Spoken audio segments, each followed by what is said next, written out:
অনেক দিন পরে গেমে আসছি, গেমের স্ক্রিনটা অন করেছি, খুব শান্তি লাগতেছে দেখতে। এবং এটা মজার বিষয় কি জানো, একটা সময় মনে হয় তো ভিউ পাইতেই হবে, একটা সময় মনে হয় তো টাকা কামাইতেই হবে, অনেক কিছু করতে হবে। এটা এখন কি মনে হয় জানো, এখন মনে হয় কিছু একটা করে যেতে হবে যেটার জন্য মানুষ আমাকে আজীবন মনে রাখবে। তো আগে অনেক কিছুতে ভয় পেতাম, আর এখন এখন জাস্ট একটা কথা বলি যে আগে ভয় পেতাম বা কাউকে থামাইতে হলে চিল্লা পাল্লা অনেক কিছু করতাম। এখন সবচেয়ে ধীর স্থির ভাবে, সবচেয়ে নরম কণ্ঠে, সবচাইতে ইফেক্টিভ কাজগুলা করে দেখাইতে চাই। আমার জন্য দোয়া করো, আমার সাথে থাইকো। আর বিশাল অ্যামাউন্ট অফ মানুষ আমাকে প্রশ্ন করতেছে, কল দিতেছে যে ভাই আপনার চ্যানেলের 1800 ভিডিও কোথায় গেল।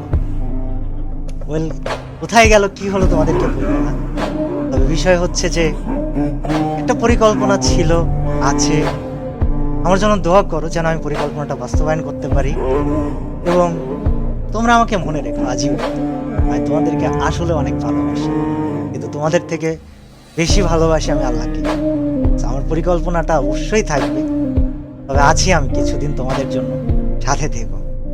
আর অফিসিয়ালদেরকে আমি বলবো, আপনারা যদি আমার এই ভিডিওটা দেখে থাকেন, আমাকে খারাপ ভাইবেন। আমি কমিউনিটি, গেম, এটা আমার কাছে খুবই ভালোবাসার জায়গা। আপনাদেরকে আমি অনেক সম্মান করি, অনেক রেসপেক্ট করি। আর আপনাদেরকে না দায়িত্ববান হতে হবে। অর্গানাইজার্স, আপনাদেরকে দায়িত্ববান হতে হবে। স্পোর্টস প্লেয়ার, তোমাদেরকেও দায়িত্ববান হতে হবে। এবং আমি নেতা হতে আসিনি, কিন্তু আমি সবাইকে সাথে নিয়ে কিছু পরিবর্তন করে যাব ইনশাআল্লাহ।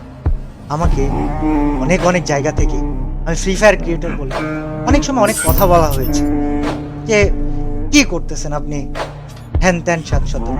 তবে আমি ফ্রি ফায়ারকে সম্মানের জায়গায় রেখে তারপর ইনশাল্লাহ হারাই যেতে চাই।